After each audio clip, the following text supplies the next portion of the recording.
Good evening, everyone. We'll call the meeting to all, please. Shelley Dahlquist. Here. Sarah Watson-Curry. Here. Shelley Carlson. Heidi Durand. Deb White. Here. Larry Seljevold. Here. Chuck Henriksen. Here. Steve Lindaas. Here. And Mayor Jonathan Judd. Here. May we please stand and recite the Pledge of Allegiance?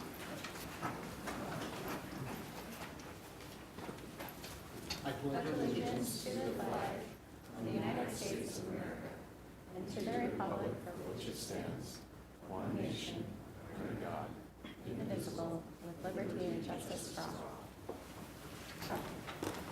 Thank you, everyone. The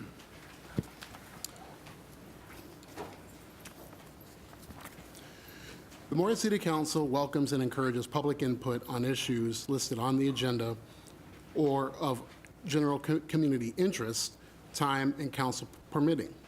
Speakers are limited to 3-minute presentations. Advertised public hearings are scheduled so that the public is afforded an opportunity to speak. Public hearings are generally scheduled 15 to 30 minutes after the start of the meeting. However, excuse me, the starting time may vary depending on other scheduled agenda items. Citizens wishing to address the mayor and council regarding a specific agenda item other than public hearings will be afforded an opportunity during the discussion of that item. Citizens wishing to speak on matters not listed on the agenda will be afforded the opportunity to do so under the heading Citizens Addressing the Council, usually scheduled at the beginning and the end of the agenda. Each person requesting the opportunity to speak is asked to fill out a yellow request to speak form, which are located in the entryway right outside council chambers. And with that, before we go on further, I'd like to welcome our two newest council members, Larry Seljevold and Steve Lindaas.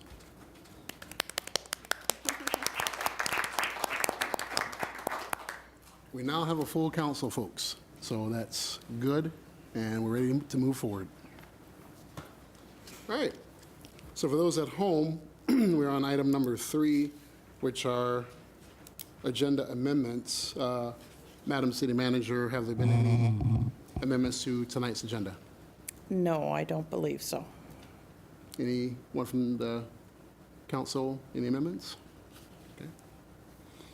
Moving forth, number 4, consent agenda. Are there any items that will be pulled off the consent agenda this evening? Hearing none, is there a motion to approve the consent agenda as written? So moved. Second.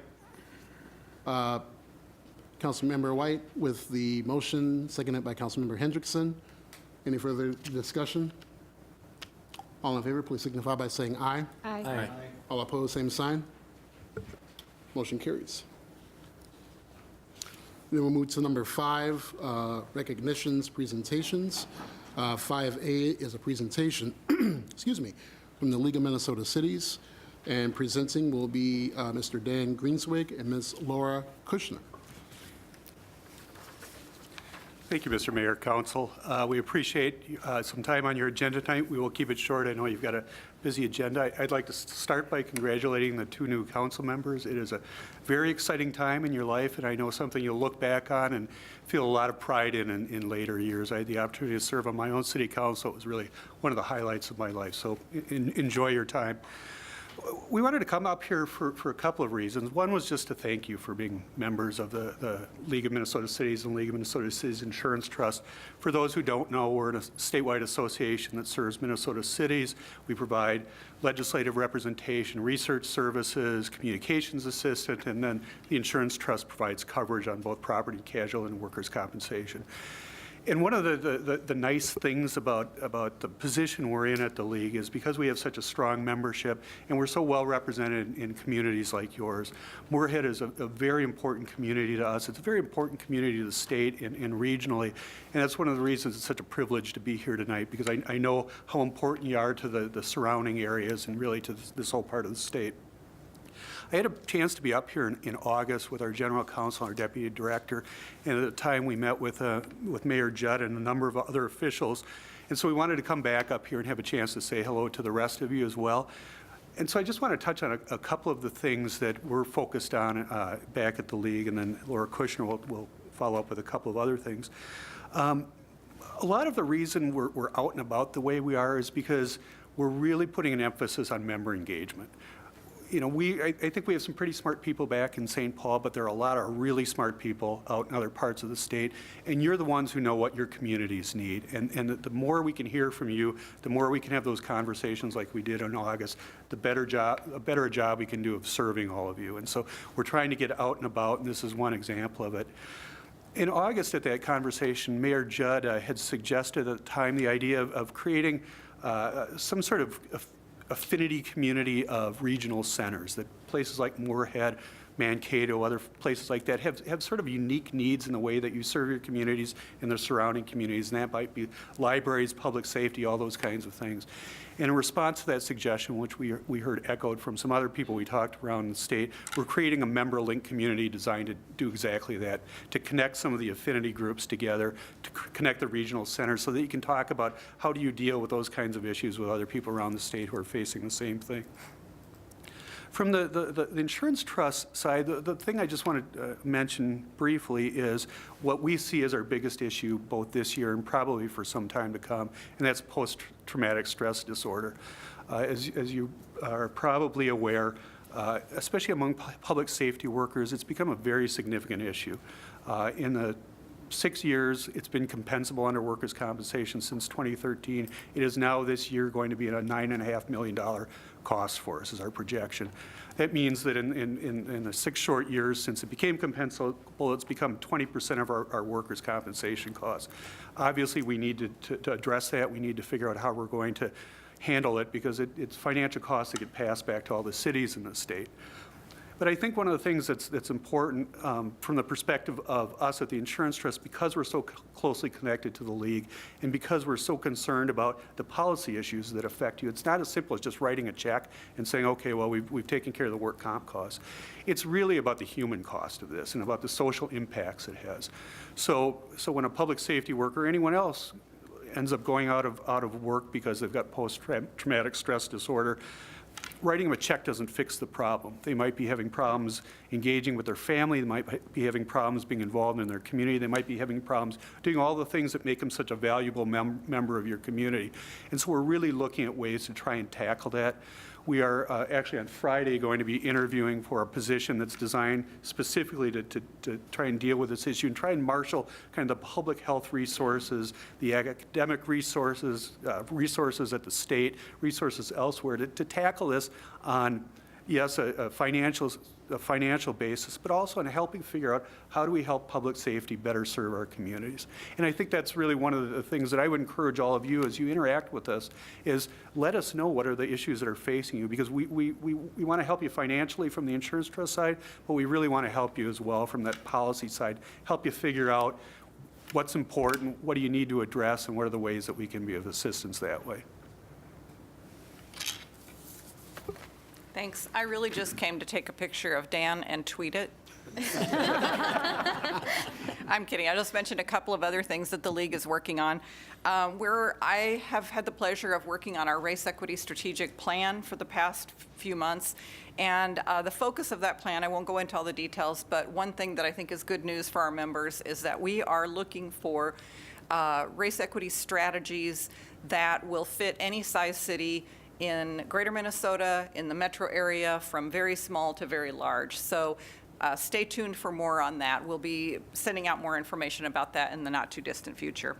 As Dan mentioned, one of our other member outreach kind of things that we're working on right now is a new position in our finance department. All of the departments at the league have both an internal function and an external function. So for example, I'm in HR.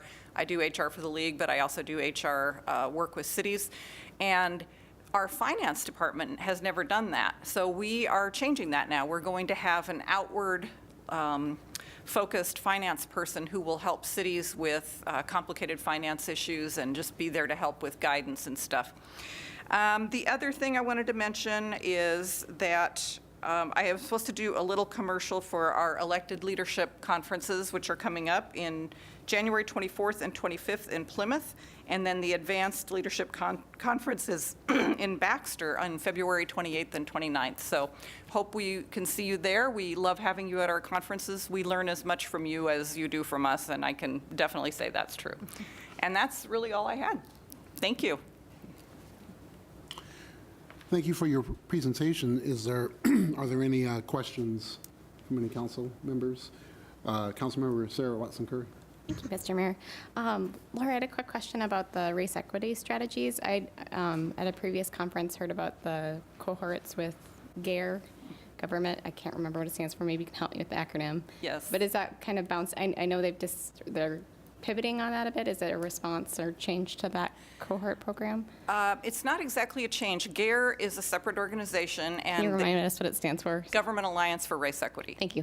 And they're a great resource for our cities, but we have heard from our cities that sometimes the GARE model is a little bit overwhelming on staff, and so we're looking for an à la carte services that any city can dip their toe in the water all the way up to full participation in GARE. So GARE will still be out there working with Minnesota cities, but we're looking for a lot of different options.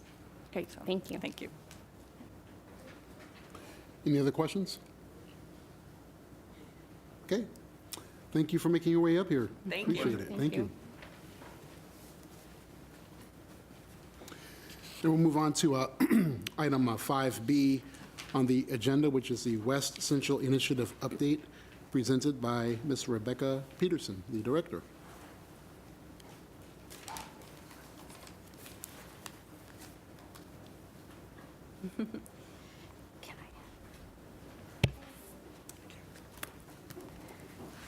Good evening, Mayor, Judge, City Council members, staff. Thank you for putting me on the agenda this evening. I'll be brief. Some of you have heard my comments in the EDA meeting last week, but I do have some updates even in the last week, so I'm excited to bring you some new information. So on the left-hand side of your packet, you'll see some information about the Initiators Fellowship. I spoke with the EDA last week and announced that we had 2 finalists from Clay County. And at our WCI annual meeting last week, we announced the winners. And actually, Rachel Stone from Clay County is one of the recipients of the Initiators Fellowship. We're super excited about this. She attended our annual meeting, so many of us got to meet her. And it's a 2-year fellowship, $30,000 a year for 2 years. A mentor will be assigned, and she'll be working with a cohort of other initiators. So it's going to be an exciting couple of years for Rachel and for us. Also, right behind that, I just included some notes from my presentation to the EDA. I won't repeat all of them since some of you heard them already, but just a couple of highlights that we're really thankful for the ongoing support and partnership of Moorhead City EDA and City Council. And the partnership includes a lot of really robust activities right now. Our planners, Greg Wagner, is working with your economic development arm on the facade improvement program.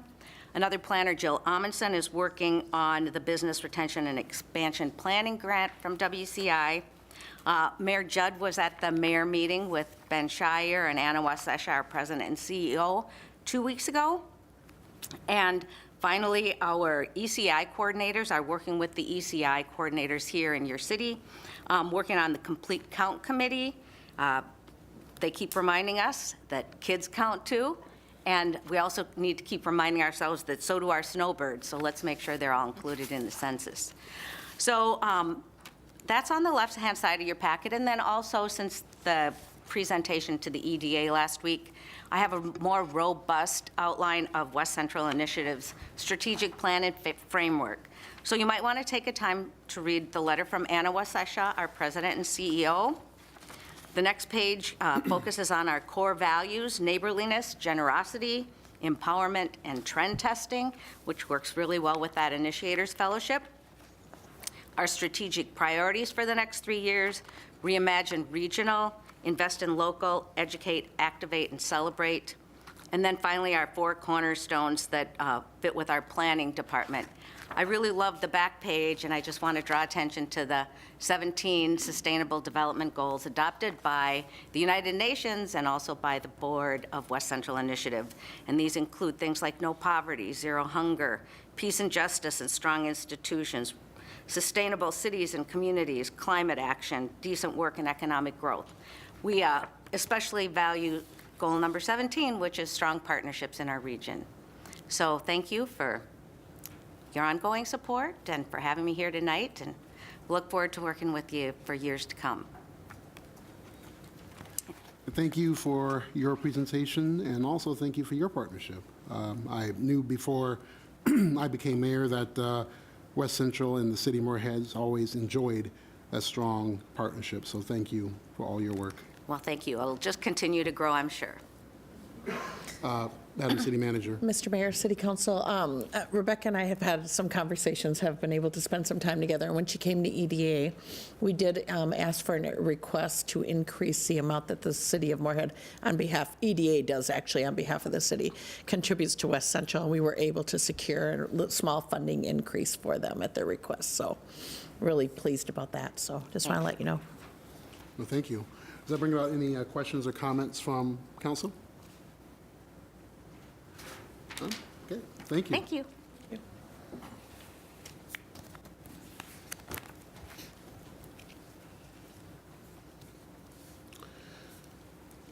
And for the folks at home, we're now on item number 6 in the agenda, which is the approval of the minutes from the October 28th, 2019 meeting. Is there any amendments, changes to those minutes? Is there a motion to approve? Second. Motion made by Councilmember Dahlquist, seconded by Councilmember Watson Curry. Any discussion? All in favor, please signify by saying aye. Aye. All opposed, same sign. Motion carries. Citizens addressing the council. Are there any citizens that have filled out the golden form and wish to address council? Seeing none, we'll move on to item number 8, mayor and council appointments. There are none at this time. So then we'll move on to number 9, which is a public hearing. Public hearing and confirming issuance of senior housing revenue bonds by the city of Dilworth on behalf of Eventide Moorhead Senior Living LLC, located in Moorhead, Linden Tree. Is there a motion to move into public hearing? So moved. Second. Motion made by Councilmember Lindas, seconded by Councilmember White. All in favor, please signify by saying aye. Aye. Aye. All opposed, same sign. We're in public hearing. City Attorney Shockley. Good evening, Mr. Mayor. Thank you, members of the Moorhead City Council. Tonight, you have on your agenda a public hearing to hear any public comments regarding an intergovernmental agreement between the City of Moorhead and Dilworth. This is a little bit unusual in that the City of Moorhead is not actually issuing any bonds. Under the IRS code, a nonprofit entity like Eventide can take advantage of tax code provisions which allow it to issue tax-exempt bonds. In this case, they wanted to take advantage of what's referred to as a bank qualified issue, which means that the city has to issue less than $10 million of bonds. The reason that they want to do that is you get a better interest rate on the bonds. As you'll see later on in your agenda, the city of Moorhead is issuing bonds this year and would be above that threshold. So they sought other cities in the area that have not used up their allocation of $10 million in order to obtain that bank qualified amount. In order to undertake that, when the entity is in a different jurisdiction, you have to have an agreement between the two cities, and to comply with the IRS tax code, you have to have a public hearing. And so there's actually no obligation of the city. It's a benefit to a business within the city, but it's got some complexity in it, and it's more for information. I don't know if anybody will be here from the public, but I can certainly answer any questions that you might have about it. And we reviewed all the proposed agreements, and they're fine. Does that bring about any questions from council?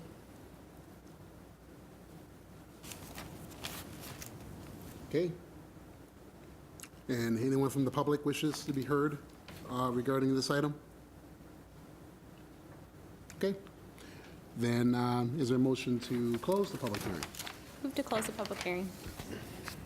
Motion moved by Councilmember Watson Curry, seconded by Councilmember Dahlquist. All in favor, please signify by saying aye. Aye. Aye. All opposed, same sign. Motion carries. We are out of public hearing. Mr. Mayor, There's one attached, that's not listed. there is a resolution that the council need to approve. It didn't make it on the agenda itself, but you do need to approve the resolution. And I was going to, okay, and I was going to ask that. So, so now, hearing that there is a resolution to approve the item regarding the issuance of the senior housing revenue bonds by the city of Dilworth, is there a motion to approve that resolution? So moved. Motion made by Councilmember Watson Curry, seconded by Councilmember Dahlquist. Any further discussion on this item? Hearing none, all in favor, please signify by saying aye. Aye. Aye. All opposed, same sign. Motion carries. That moves us on to item number 10 on the agenda, a resolution to approve a land sales price update for city-owned property in the M-Car Industrial Park, presented by Mr. Derek LaPointe.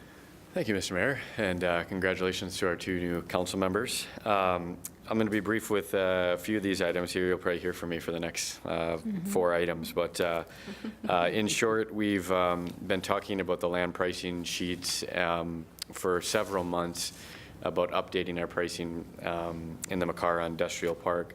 We have kind of 3 different areas and different portions of land that we're considering. One is what we're calling the I-94 lots. There's 6 lots that front I-94 just to the east of RDO, south of I-94. There's also 2 rail lots more into the center of the industrial park. And then there's 2 larger lots of almost a little over 30 acres of land south of those rail lots. We've obviously these lots have sat vacant for a number of years. As I can read into your agenda coming up, we have some land sales coming forward on those I-94 lots. We've had also several inquiries of these lots as well over the last few months. I think that goes to show that we're making good headway in our community with the development, as well as giving people a reason to start investing in our community again. Where we came to conclusion with some of this land pricing changes is it's good to just basically review these land prices every few years. The last time these prices were updated was in 2016, and I think at that point in time there really wasn't much change with the market prices. Myself and Assistant City Manager Dan Molly took it upon ourselves to obviously consult our city assessing department, but as well as test the private market. We consulted with a few different commercial land brokers in our community just to see if we were on the right track and priced competitively enough with the marketplace to see development happen.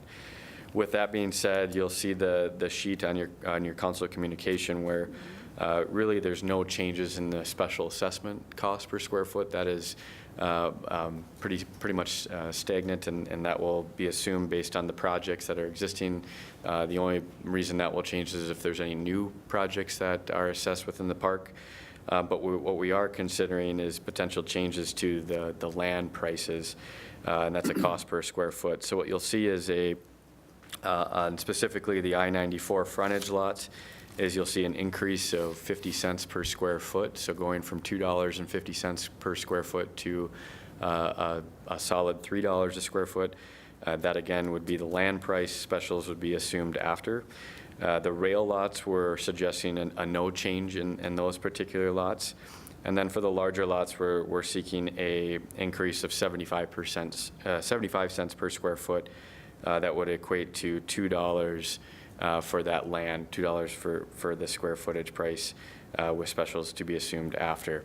Again, we've tested this through our own internal department, as well as some of the private market, to make sure we're priced competitively, and we feel that this does that. With that, I think we'll still continue to see activity.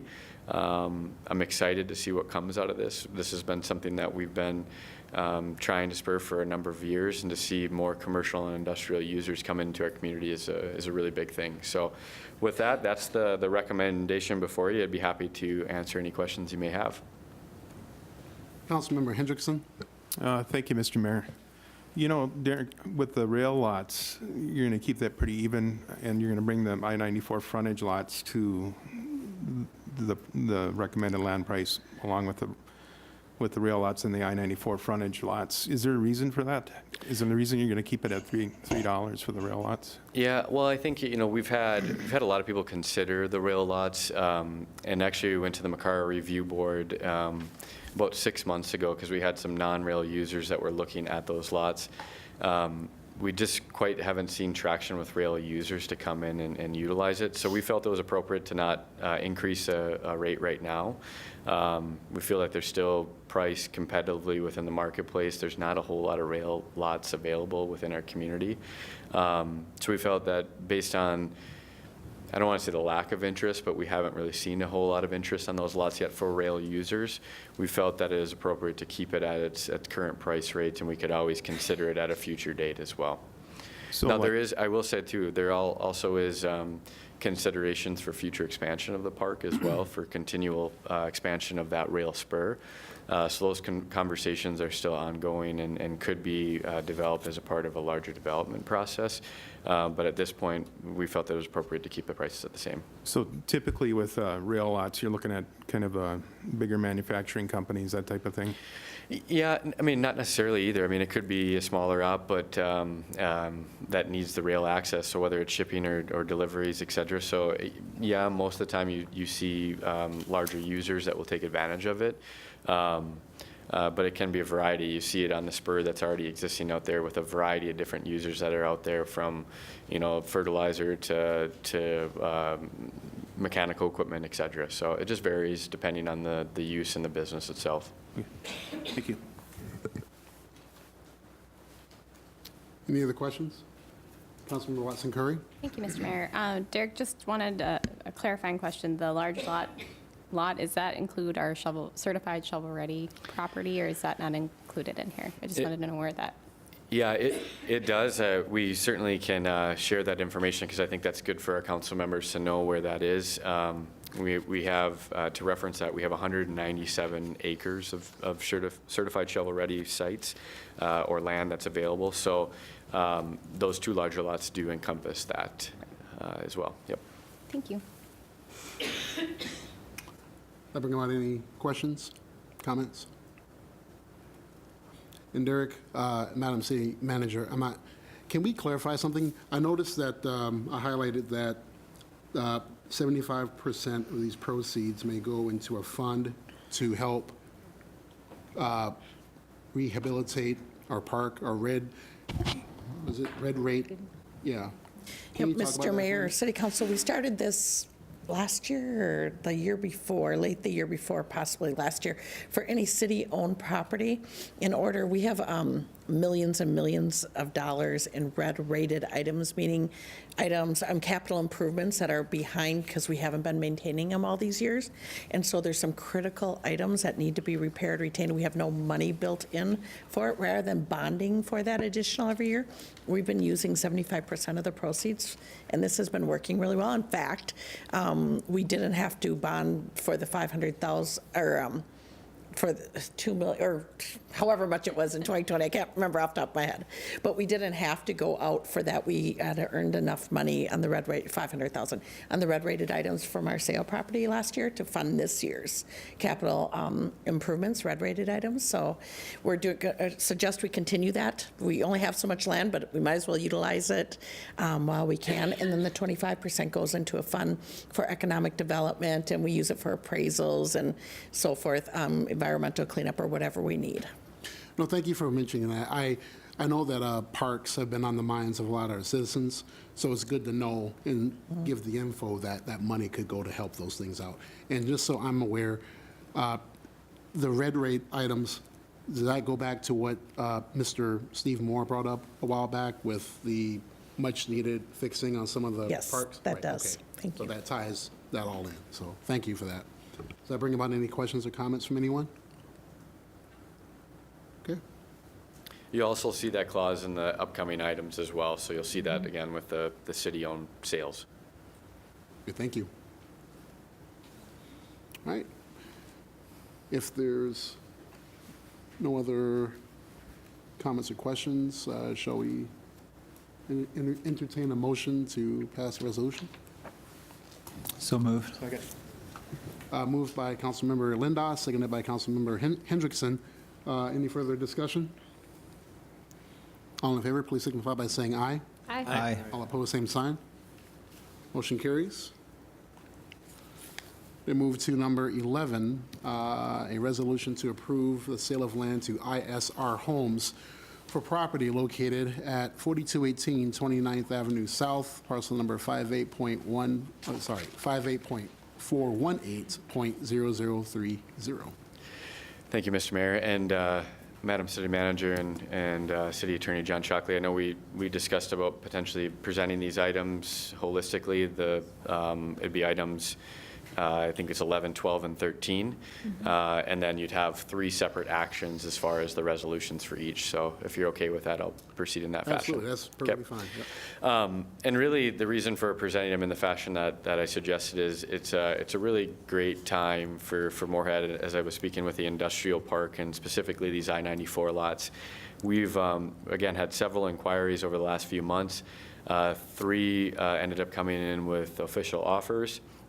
All of these users are Moorhead grown, which I think is fantastic. We've talked about business retention and expansion, and that's so much a part of what we do and what we're trying to encourage is growth from within. It's hard to attract and really kind of bring in from a national and regional standpoint. So to build from within is really important. The 3 items that are in front of you today is one is ISR Homes. Dan Perro is present here as the owner if you have any questions specific to his project. But Dan is a local home builder, is wanting to kind of put up his corporate office, if you want to say. It's his office showroom for his home building business.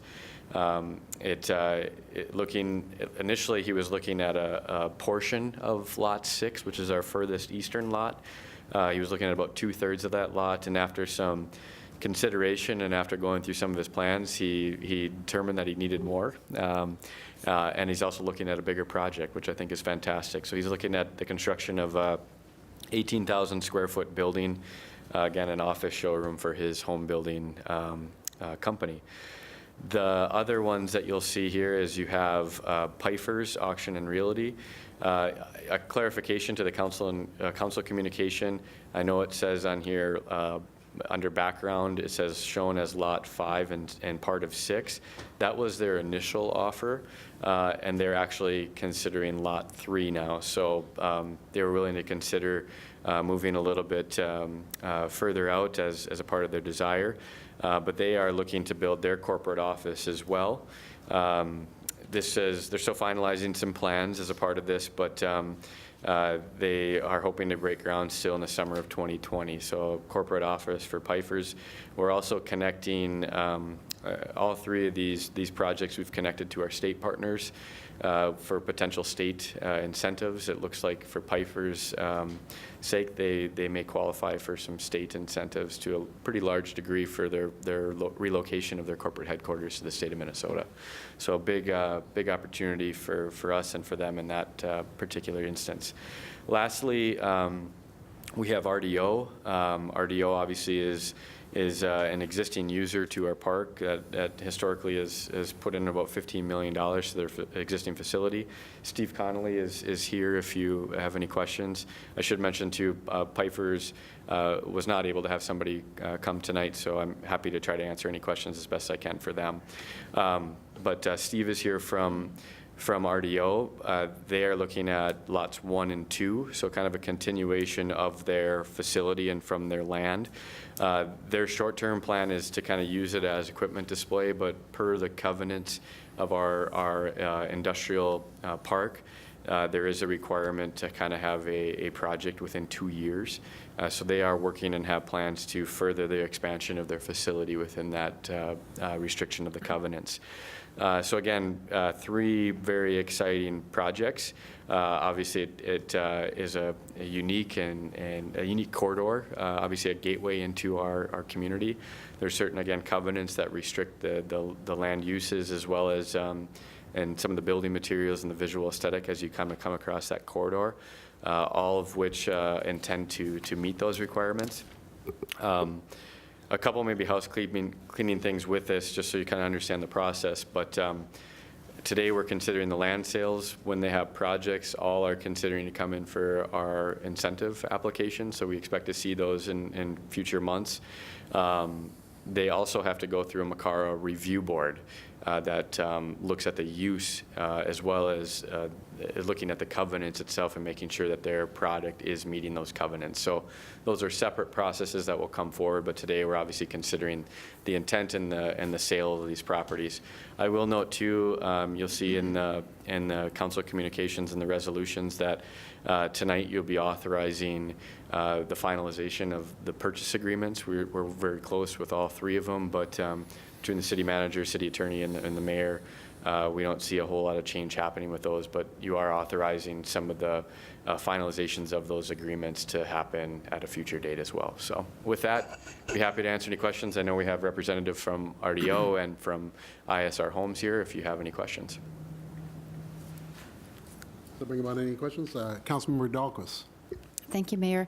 I want to thank you for getting this all figured out because it was just all at once that everyone wanted at the same time. And I'm really impressed that you got everything organized and together. So thank you, Derek, for doing that. Well, that's a team effort between Yes, city and Chris manager Wolpers. and Yes, thank you. Yeah, it takes a lot. To me, it shows that we are on the brink of some great things here too. And as city manager and we just had a conversation before here. We need to kind of be very much communicating on changes and how things play out, especially in a time where you have a lot of interest and inquiry and offers and some negotiations. So we're working through that, and we're excited to see these projects come to fruition. Councilmember White. And I just wanted to make a comment too, because, really just to think about the importance of this and what it says about what's happening in Moorhead and how much we appreciate. We've got 3 great businesses that are now willing to expand their investments, increase their footprint in our community. And, we were just looking at 6 different pieces of property in that corridor that have been sitting for a while, and now 4 of those, it looks like we'll be selling those to expand investments in our community. And so it's just really indicative of what the exciting things that are happening in Moorhead right now. Well, and I want to echo that because really, we can do everything we want, but it's really the owners here with RDO and Pfeiffer's and Dan Perro with ISR Homes. They're the ones that are taking ground and wanting to be a part of this community. So we thank them for their interest in coming forward with an offer to see their project come to life. Agreed. Any other comments or questions? Okay, then we'll, do this one by one. And then I'll ask, is there a motion to approve a resolution to approve the sale of land to ISR Homes? Moved. Second. Made by Councilmember Seljevold, seconded by Councilmember Hendrickson. Any further discussion? Hearing none, all in favor, please signify by saying aye. Aye. Aye. All opposed, same sign. Motion carries. Then we'll move on to number 12. Is there a motion to approve the resolution to approve the sale of land to Pfeiffer Group? So moved. Seconded. Made by Councilmember Watson Curry. I'm going to go with Councilmember Seljevold because he's right next to me and I heard That's him fine. first. Do that. Any further discussion? All in favor, please signify by saying aye. Aye. Aye. All opposed, same sign. Motion carries. Number 13, is there a motion to entertain a resolution to approve the sale of land to profit. So moved. Made by Councilmember Dahlquist, the motion, seconded by Councilmember, I'm White. sorry, White, sorry. White, Considered a compliment. motion made by Councilmember White, seconded by Councilmember Hendrickson. Any further discussion? All in favor, please signify by saying aye. Aye. All opposed, same sign. Motion carries. Congratulations to ISR Homes, Pifer Group, and Profit Thank you. Limited Partnership. That is the actual name, right? Is it LLP? Is it good enough, Steve?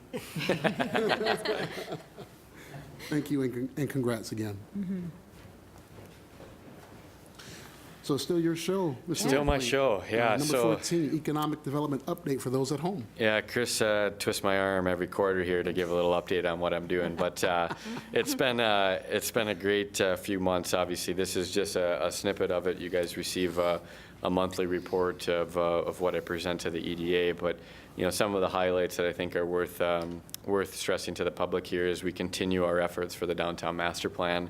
Again, just tremendous engagement that we've had through the process. We had the good fortune to have one of our lead consultants, David Dixon, in town on November 4th, and thank you to our city council members, our economic development authority, the technical advisory team, which is a lot of staff, and some of the businesses, as well as my board with Downtown Moorhead Inc., that we were able to kind of get at least the snapshot of what we've gathered through phase 1 and really kind of seek some direction on how we move into phase 2. So thank you for your feedback. We're expecting some pretty big things leading into phase 2.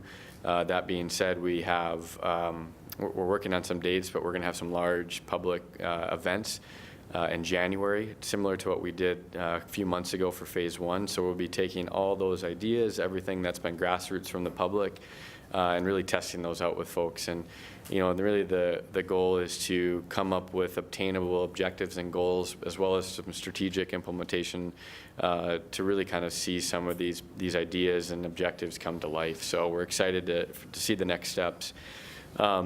One thing that I haven't had a chance to give an update on is we recently launched our storefront rehab program. West Central Initiative, and obviously they've been a fantastic partner to what we're trying to do. We had our first deadline, and what we've decided to do is kind of do this in quarterly waves. So we had our first deadline, which is October 1st. We had 7 applicants for the storefront rehab program, which was really fantastic. We didn't know what to expect. We had a lot of inquiries, but had 7 applicants come in for the program itself. Ultimately, the Moorhead Loan Fund, which is a subset of the EDA, met on October 2nd. We went through every single application. Ultimately, there was one project that was approved, which was what you see happening at Junkyard and Soul Avenue and Hunstead, First Avenue Promo. So David Hunstead's program and project. We also had 2 that were conditionally approved that we were just seeking some more information. One being YHR Partners. They're looking at doing a renovation to their exterior on Main Avenue, as well as Ray's Auto, which is a little bit further down on Main Avenue as well. So those, we were seeking a little bit more information.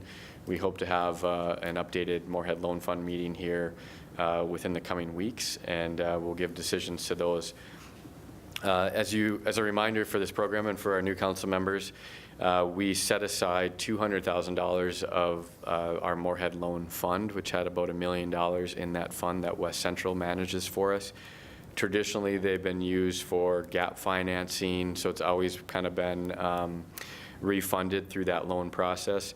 What we decided to do with this is really earmark about $200,000 of that fund to create a forgivable loan program. So it acts like a grant. It's truly a forgivable loan program.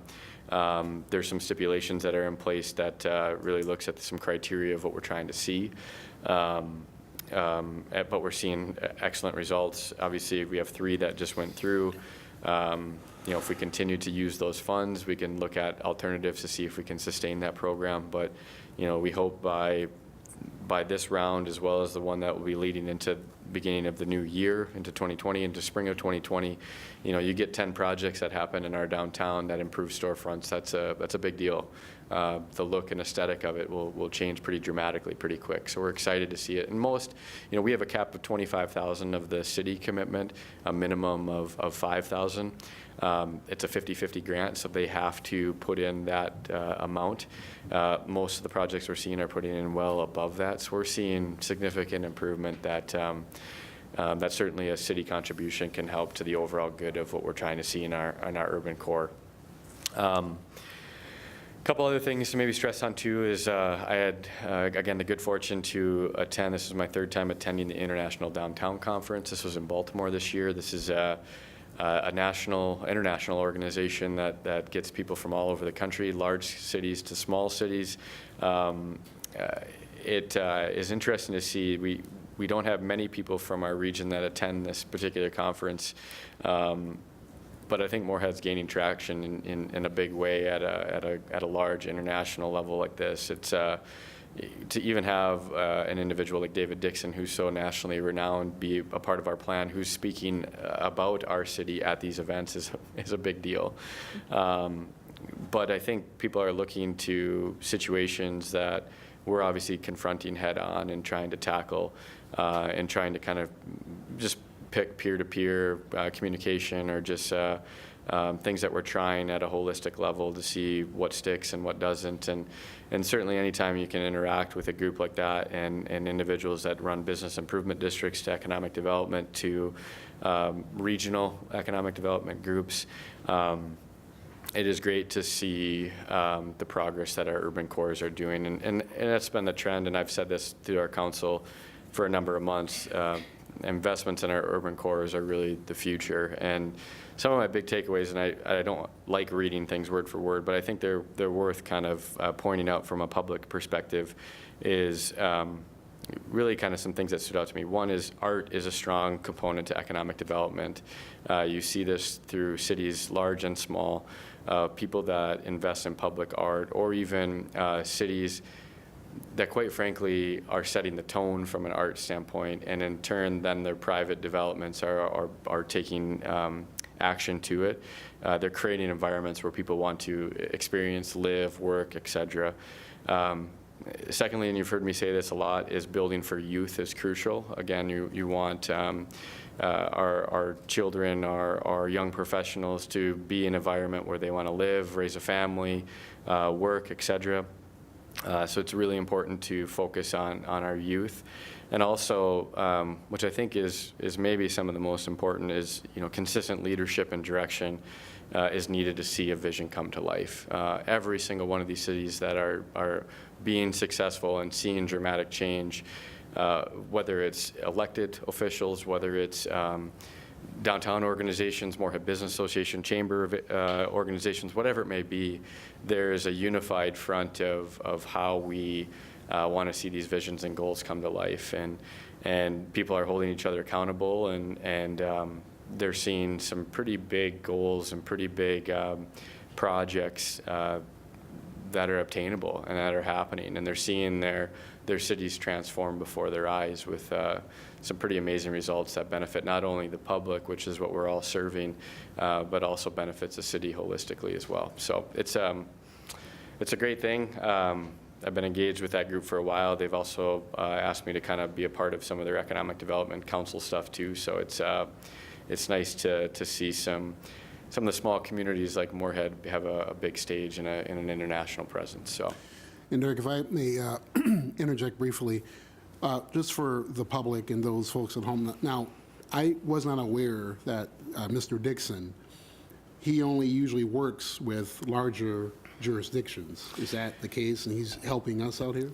Yeah, well, he's done cities every size imaginable too, but I mean, he is at a point in his career where he's created a reputation for himself where he is world renowned. He's obviously the people that have interacted with him, you can understand his knowledge base of what makes a successful urban center. So he's doing speaking engagements all across North America and really the world for his expertise to see these urban environments come to life. So yeah, he is top of the top when it comes to urban design and development. And I should say his official title is Stantec, which is a worldwide organization, does planning and all sorts of different things. He is their lead for a division, what they call the Urban Places Division. So he started that division for that worldwide company. So it's, yeah, we're very thankful to have him be a part of it and give us some feedback that's really honest and upfront. And obviously, anytime you can tap in somebody that's been to a lot of different places and seen things, how they work and how they don't work, and also not be surprised on some of the challenges that we're already facing. I mean, that's probably the biggest thing that I see is everybody thinks our situation is so unique, and in reality, everything's scalable. Everything is commonplace to a point, and certainly his expertise to kind of guide us through it is helpful. Does that bring about any questions or comments from the council?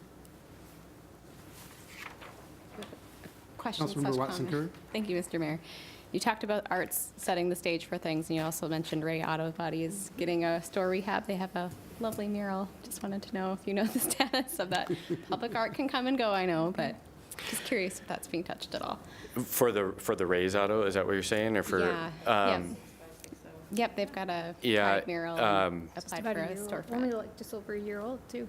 Yeah. Yeah. So I mean, yes, there is some components to it, but I will stress upon it too. Most communities that I see, and especially when you go to an event like this, not only are they relying on the public to do it, I mean, the private to do it. Sorry, they are seeing the example be set by the public.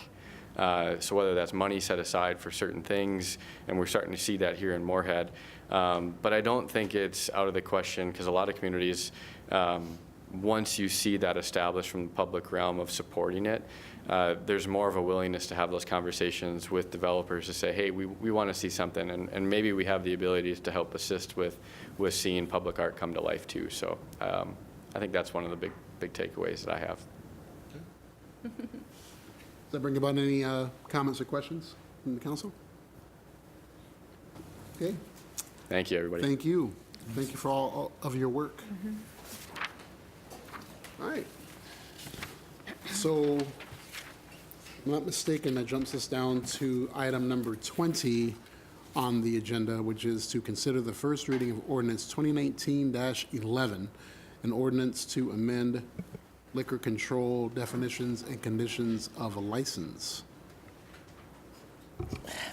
Mr. Mayor, City Council, this item has been discussed quite a bit the last 6 to 9 months with the colleges. And currently, our ordinance says there's a 300-foot buffer around each college where there may not be alcohol sold or served. So that is causing a little bit of a roadblock for new businesses coming into the areas right around the colleges, where we want the college students to be able to go and stay in our community versus go somewhere else. So with that, one of the developers approached us and said, do you think the colleges would ever be willing to discuss changing that?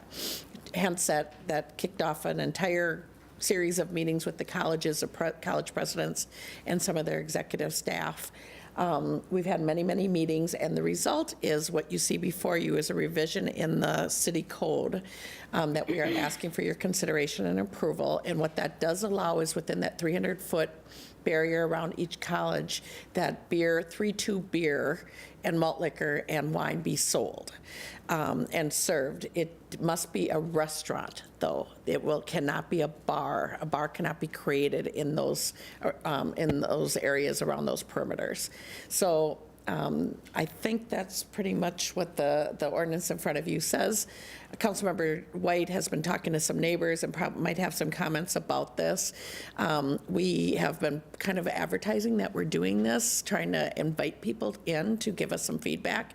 I haven't heard too much, any actually concern about this. I heard a lot of concern about, well, if you went as far as hard liquor, that would be a different discussion, and that is not what we're proposing, nor what the college presidents are proposing. So again, what you see in front of you has been discussed with the developer and with all 3 colleges. So with that, I don't know if there's any questions or comments. Councilmember White?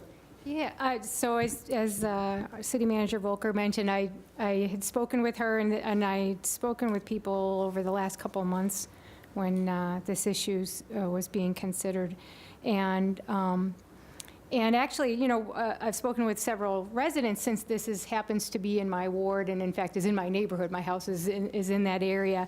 And I think from the comments that I received, almost everybody is supportive of the change, but what was troubling is just that they were concerned about the process. And so I think that this is one of those cases where, you know, it's in our interest to take the time to really think about how we can engage our citizens and allow them to have a voice. And if not, we develop this, you know, really kind of foster that sense of mistrust that people have in our city government. And so I'll just relay that I had people that contacted me and were upset about this because the first time that they're hearing about it is when it's going to be on the council agenda. And so I know that I talked to people before about having something to allow people to have some input. And, you know, and I think this is a situation where this is, you know, we know that the college communities, the folks that live around the campuses, have some unique experiences, some unique challenges that they face.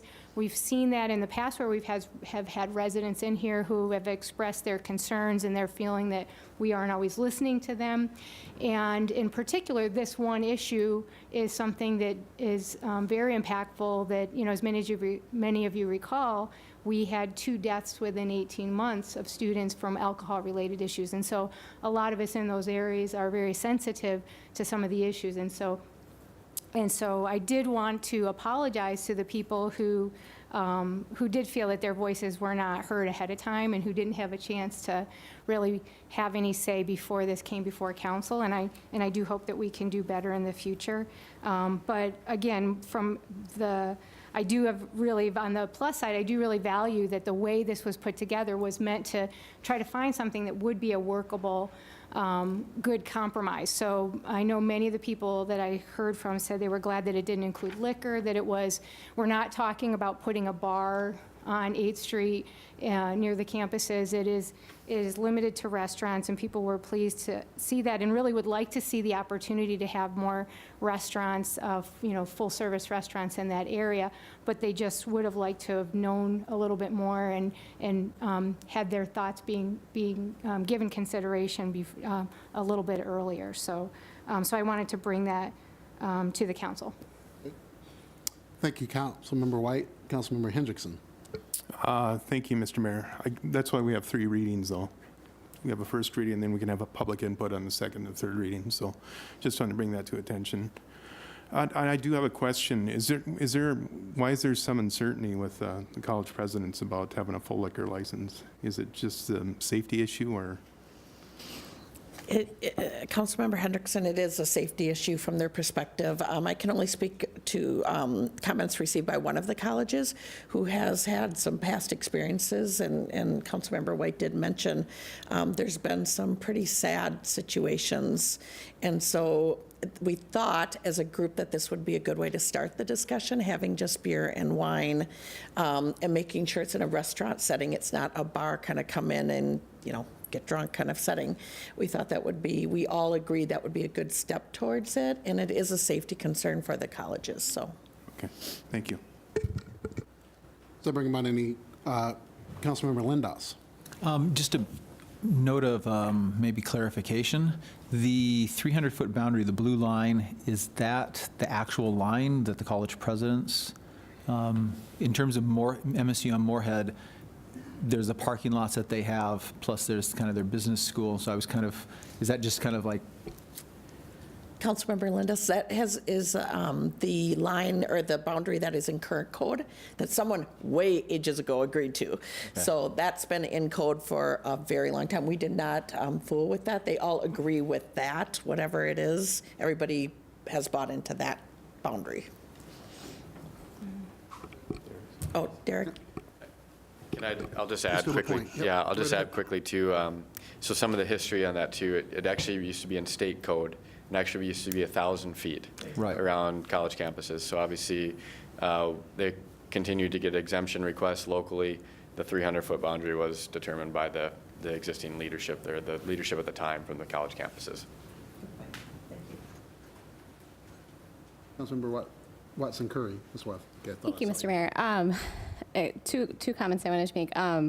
I believe, is it state statute that has changed as far as when you turn 21, that you can't be served until the following day? The power hour was the cause of a lot of tragedies. So I think that's been helpful on a state level. And I would support this. Just with the beer and wine, I think it's important for us to demonstrate responsible consumption in our community too. So I do appreciate and I do approve of it limiting to those, to that classification of service. So just wanted to share that. Councilmember White. I just wanted to add to, in terms of Councilmember Hendrickson's point, I think one of the disconnects, and I've heard this from constituents, is that, we may feel, and I do appreciate that we have 3 readings of something, but for the average citizen, they don't go through our agenda on a meeting basis. And so if there's no mechanism of notification, a lot of times they're just not aware of it. And so, I think that it's things like this, if we're meeting with college presidents, or if we're sending out notifications when we're talking about citing a dog park, there's no reason that we can't send out some kind of a notification to let people know if there's something that's of value that's impacting a specific radius. So, so I think that it's just thinking about those ways that we may think people are aware of it, but for the average citizen, they'll never know. They're not going to look at the agenda, and so they won't know about it. And so we could have 3 hearings, and we could have 5 hearings, and they still won't know about it. And so there are things that we can do to, to just make sure that we are responsive to our citizens. And I think this was brought up before, and I know we will readdress that, but I think we are going to continue to having conversations about citizen engagement and ways that we can do that. So I think that will be a conversation we will get back to from a collaborative standpoint where we can address that. So we know that there are some things that we could do better about, and I think we're going to focus on that. But I think we're going to have another conversation and re-engage about how to be more collaborative in that situation. So does that bring about any other council member? Seljevold. One of the limiting things, wouldn't parking be one of the limiting things if you put a restaurant or a bar in there? You have to have so many parking spots. And I mean, what I see is those parking spaces around those buildings that might be considered are pretty limited. So, Councilmember Seljevold, yes, there are zoning requirements, and in order for the developer to do their project and to get certified occupancy, they do need to meet all the zoning requirements, and they would have to meet those. So, that is very true. Councilmember Dahlquist. Thank you, Mayor. One thing I think is good about this is it's within walking distance. I'm lucky that I can walk to Rustica, that's just, a couple blocks away. So you can have a drink and you can walk home. So, talking about, the neighborhood or have parents come to visit their kids, it's someplace they can walk to for a restaurant and just, so you can have a beer or have a glass of wine with your meal. I think this is actually a good idea, and to keep it at that. Does that bring about any further discussion? Okay. And then, Madam City Manager, City Attorney Shockley, I'm assuming we're just doing the reading and then we're good to go. There's no action needs to be taken. Okay, thank you.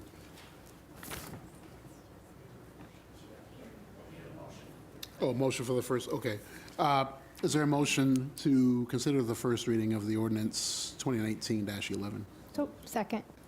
Moved by Councilmember Lindas, seconded by Councilmember White. Any further discussion? All in favor, please signify by saying aye. Aye. All opposed, same sign. Motion carries. Thank you, council, for a good discussion on this item. It was good. Moving to number 24 on the agenda, there's a motion to refer the proposed charter amendment for Chamber of Commerce membership back to Charter Commission for further consideration. And this is to take it off of the table, correct? That's correct, Mr. Mayor. So is there a motion, well, let me ask this, is there any discussion or can we take a motion to just take this off the table? Motion. Okay. Is there a motion to take this matter off of the table to refer back to the Charter Commission? So moved. Second. Motion made by Councilmember Watson Curry, seconded by Councilmember Hendrickson. All in favor, please signify by saying aye. Aye. All opposed, same sign. Motion carries. Item number 25, for those at home, the possible discontinuation or modification of Link FM. And we have, I apologize. Lori Van Beek. Ms. Van Beek, thank you. Thank you. So, as you may have heard, the mayor of Fargo in the 2020 budget for the city of Fargo did propose elimination of Link FM, and that budget was approved in September. And so they have scheduled a public hearing for November 18th and a public informational meeting to be held at our Ground Transportation Center tomorrow on the 13th. And under our City of Moorhead policy, we fund part of this route, the Link FM route. It is operated by the City of Fargo using a Fargo bus, and it is paid for 50-50 between Fargo and Moorhead. And so, because it is a potential elimination or modification, a major modification of a route, it does require a public hearing by both cities, should Fargo decide at their public hearing to discontinue it or make a major change to it. It would require us to also have a public hearing. And the MAT Coordinating Board did have this item on their agenda in October, and they unanimously recommended that we hold a public hearing and that we consider at a minimum approving the event-only transportation. So in your packet, there are a lot of statistics about Link FM, and I don't know if we have a clicker here somewhere, under here. Yeah, don't see it. Anyway. Oh, it's on this side, Lori. On this side? Yeah. Hiding. It's in the shadows. Okay, so how do you get it to go? Hello. Can you do it for me? Thank you. So there are some statistics that I wanted to make sure that you were aware of. Yeah, go back there. One more. Is there one more? No? Okay. Okay, sorry. So, you probably want to know how Link FM is doing. And so, we provided these statistics to the board of the MAT Coordinating Board as well, so that they could see how Link FM is doing. Link FM is averaging 8 rides per hour. It's up to 10, I think, this year, across the whole system, which is fairly comparable. Our regular service is about 14 rides per hour. And so it's not that it's producing that poorly, but it does do less, and it covers a small area. The big usage is the events. So there's really a heavy usage on events. For example, during the street fair, we gave 7,000 rides in 3 days during the downtown street fair. So for events, it's utilized pretty heavily. Oh yeah, there we go. Thank you. Okay, so the highest ridership times are from 11 o'clock in the morning till 4 o'clock at night or in the afternoon. And Saturday is more popular than weekdays. And we have some information about the time of day as well. If you want to go to the next one for me. There we go. By time of day, this is the average ridership by month, by time of day. And then the next slide gives you the event ridership per hour. So for the bus, for each bus that's running.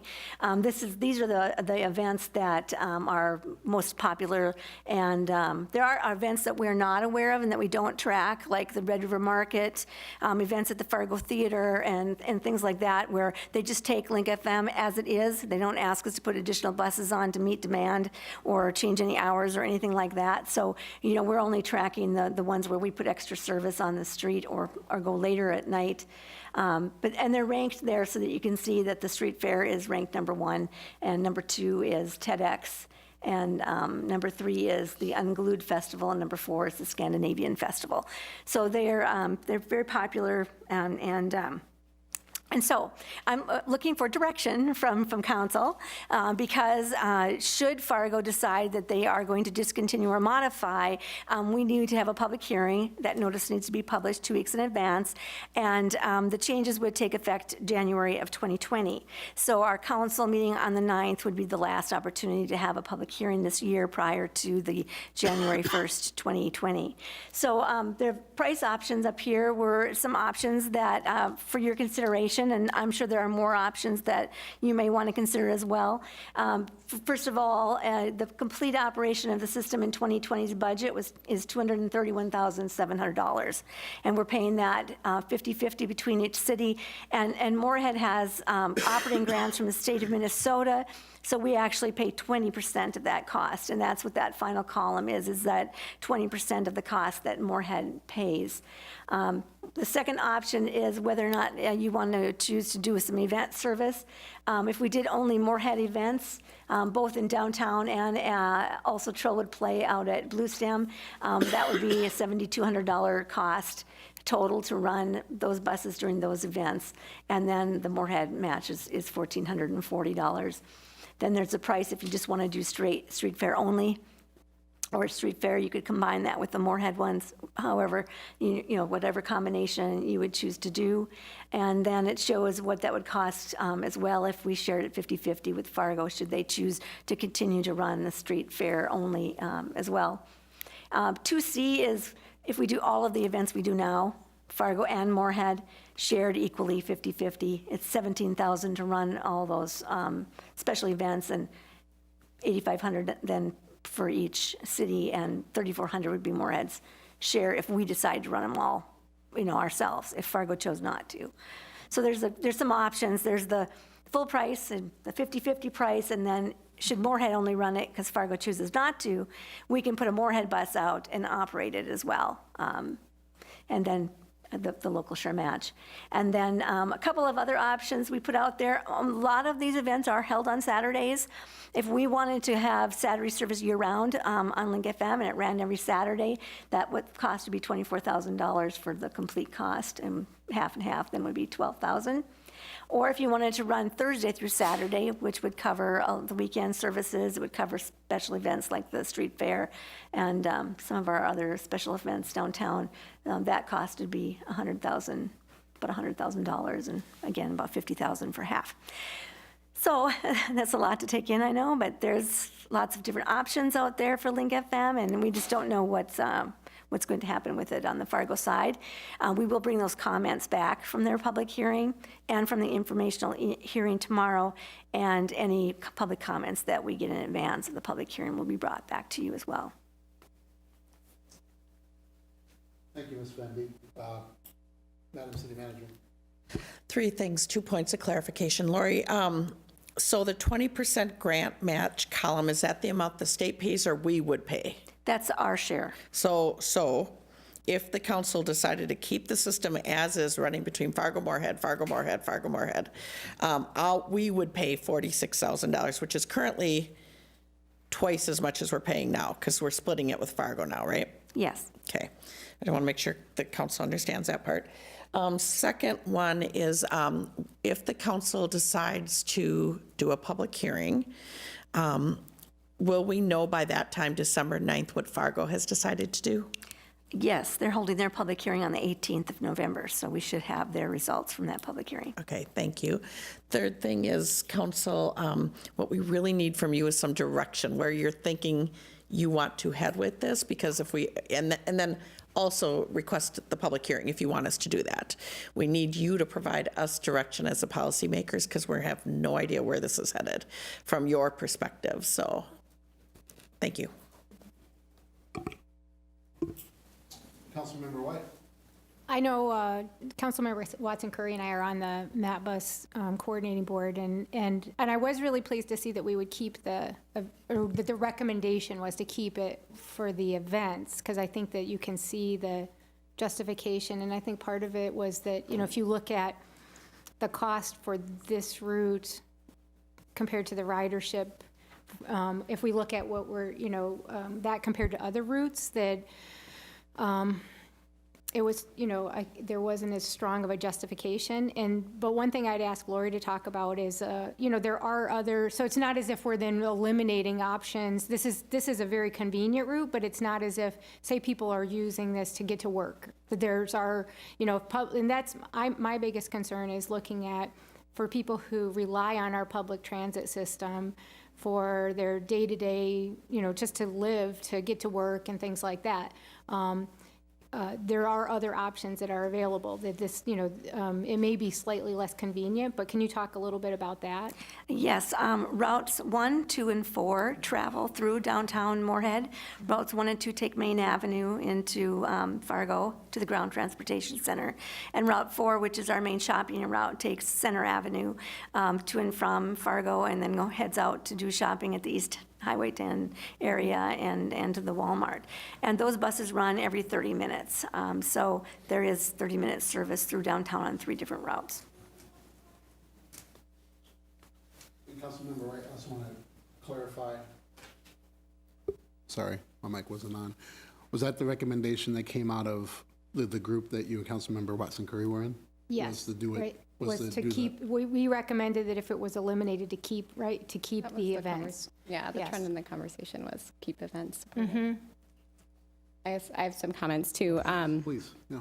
I would strongly encourage us to have a public hearing on this. To go back to the history of why Link FM was launched is it was really to be an introduction for a lot of people. I guess it's a great convenience, but it's a free, fun, you know, to stake your tagline, free, fun, and fast way to get introduced to transit. And I think it has helped. It has in part accomplished that mission.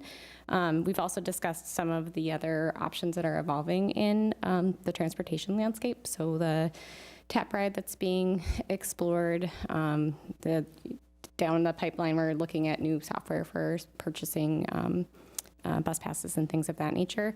I guess I would also say I definitely think we should keep it for the special events. I had some questions about how do we define which events we choose. So there has to be some sort of streamlined and fair way to do that. I'm also a big fan of consistency for our transportation. Obviously, you are too, Lori. You're always working on on-time performances for our drivers and routes. And so though I would be shaped, obviously, by what Fargo is deciding to fund, I also do really like the option of keeping it consistent of Thursday through Saturday travel. That does allow some other events and activities to happen and benefit from this link without them, you know, necessarily having to draw a large audience. It's another way to lower the barrier to entry for a lot of events like the market and other things that you were mentioned. So I'd be shaped with the comments of the public, but also by the funding available. But people take transportation and use it when it's convenient and when it's consistent. So I would prefer to kind of look at some of those options, maybe a combination of the special events and just Saturdays or Thursdays through Saturdays, and we supplement additional service when there's events. So I think I've shared everything I need to. Thank you. Councilmember Hendrickson. Thank you, Mr. Mayor. The Saturday ridership, is it going down or has it been steady? I don't know if I missed that or. It's 11 versus 8, you know, and that's just across the whole system since 2015, average across the whole time that Link has been operating. 11 riders? 11 riders per hour. Okay. You know, I think a public hearing is a good idea too. I don't think we should give it up. I think with those special events, especially the street fair, I know I use it when we go to the street fair, so I don't have to worry about parking and that with my family. Thursday through, was it Thursday through Sunday? I'm willing to look at that, but I definitely think special. No Sunday service. Saturday, doesn't run Sunday.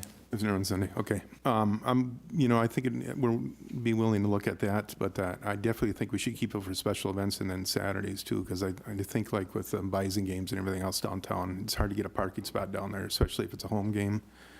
So, I'm for a public hearing on it. And I'm kind of interested to see what Fargo's going to do with it too. So, thanks. Councilmember Lindos. Thank you, Mayor Judd. So the Thursday through Saturday option, do you have an idea of how much it would cost to, add Wednesday, and what ridership might be? I mean, that would be potentially. I could do that analysis. There's more riders on Saturday than on weekdays, so I'm assuming Wednesday would be very similar to like a Thursday. Friday probably more popular than Saturday, but we do have that statistical information. We can pull it out by day of the week.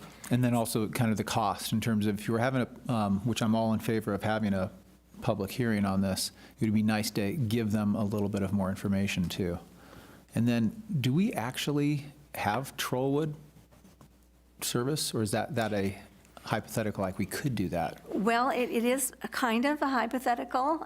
We did include in the 2019 and 2020 budget some funding for one bus to connect between our Route 5 at the Hornbachers and 40th Avenue and the Trollwood Play. And they had some private company do it for them in 2019, and so we did not move forward with that. But they were very... The Trollwood people said they really could use more transportation, yes. And so we did put it again into the 2020 budget. So there is funds in the grant application we submitted to the state that was approved to help pay for one bus to do that for those weeks. Madam City Manager. Mr. Mayor, Councilmember Lindos, Lori, I think we used to have the bus running more frequently, right? Didn't we cut back hours last year? Cut back service on the Link FM? Oh, no, we kept it the same. We did talk about changing it, maybe shifting it. The 7 o'clock in the morning was more for the work commuter, maybe shifting it to start at 9 or even 10 o'clock when the mall opens, and then going later at night to catch some more of those later activities. But we did not make any changes. So we've never offered service on Monday, Tuesday, Wednesday, Sunday, Monday, Tuesday, Wednesday? Oh, no, right now we operate Monday through Saturday with Link FM. Oh, I see. That's so we can have that information. Got it. Thank you. Councilmember Watson Curry. Thank you, Mr. Mayor. I did want to just throw out there for us to consider is that the land, as we had a number of properties sold today earlier, we know the landscape on this side of the river is also going to change. So I did wonder about, there's a lot of unknowns, obviously, but if we wanted to modify the route or if it became a Moorhead-centric service, what does that, maybe just talk us through like what that looks like to change that.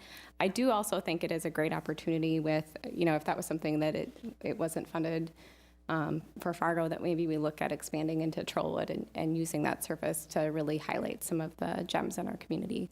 But just with so many unknowns as far as where the route lands now, I know it was modified for construction this summer, but how flexible is that? Okay, so there are some charter regulations that we have to follow because we're using a federally funded bus. And so we do have some state-funded buses, so we could ask and only use a certain bus as well, but the state of Minnesota would follow the same similar rules for charter. And what that means is that the bus cannot be used for an exclusive group. It has to be open to the public, it has to have a published schedule, and it has to follow a regular route. So the route could be adjusted if it was a Moorhead-only route to be a smaller, shorter period of time, maybe between the Ward Center Mall and the Yumcom Center when it's downtown, and that would make a shorter ride if we were running it just for Moorhead. But I did submit a request to the Charter Ombudsman at Federal Transit asking if there were going to be any problems with us doing that, so that hopefully by the time we have our public hearing, we'll have an answer back from the Ombudsman and if there's any problem with that. Okay, thank you.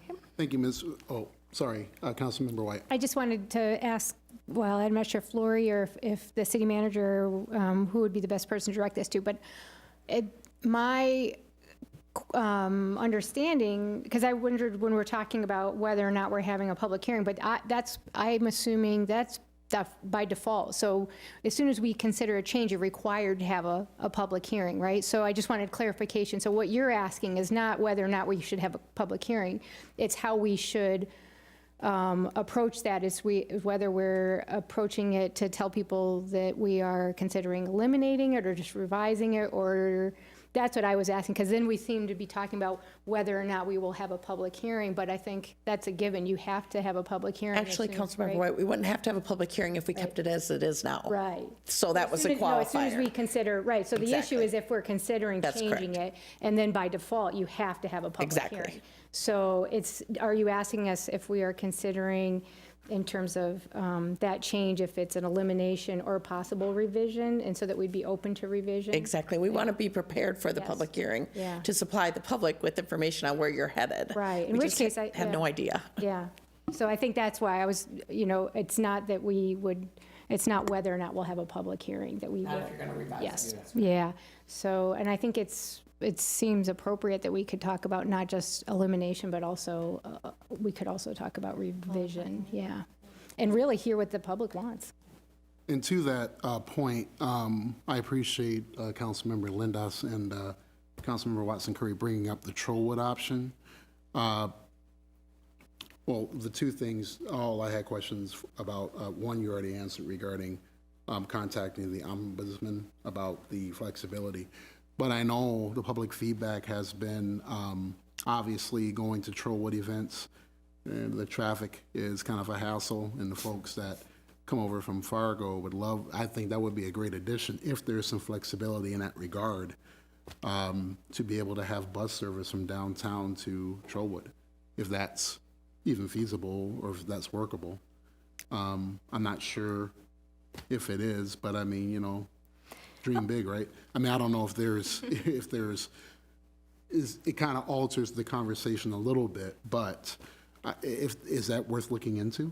It's a longer trip from downtown out there. When we did it for the Midwest Kid Fest and the Moorhead Identity Party, we did it from the Hornbachers shelter because there's a parking lot there, and Hornbachers was willing to let us park in their parking lot. Because then the shuttle trip is about a 20-minute round trip. The longer away you are, the longer the trip, the more buses you would probably need in order to keep the frequency up, where people don't have to wait too long.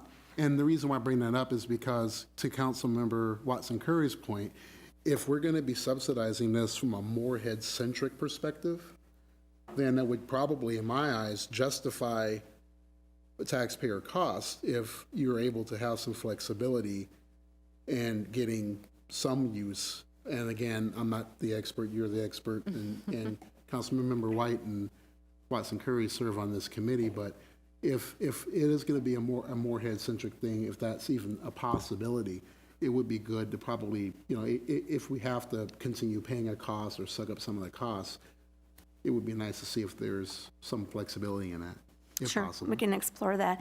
One of the issues will be the number of vehicles that we need to have, because we only have a certain number of vehicles available because of our peak service hours. We have 12 in the fleet, and 8 of them are being used at peak time, and then we have the backup fleet for maintenance and such, so. No, I got you, Yeah.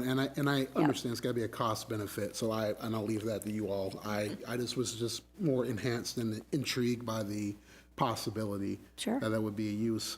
And then also, the last question I have is that you noted in the financial considerations that there's a cost per hour to operate event-only service. I'm just direct reading, would be at a higher rate for driver services. Is there any way to get that cost before the public hearing, or is there? Yes, it is actually figured into the costs that I provided.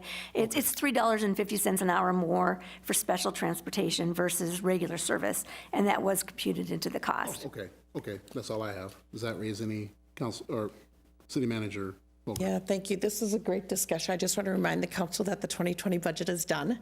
So you really only have about $23,000 to work with here, okay? It's done. If you change it, something else has to go. right? There's no, and if you look on the options here where Lori outlines, if we keep it the same as it is, it'd be half of that 46 is what we're currently budgeted for. You can spend it however you want. That might be a longer term discussion if you want to totally change service, so we can work it into the next year's budget. But you do have that dollar amount only to work with, or something has to go. But that's good to know. Councilmember Lindos. Thank you, Mayor Judd. Lori, is it okay to have like private-public partnerships with a bus route?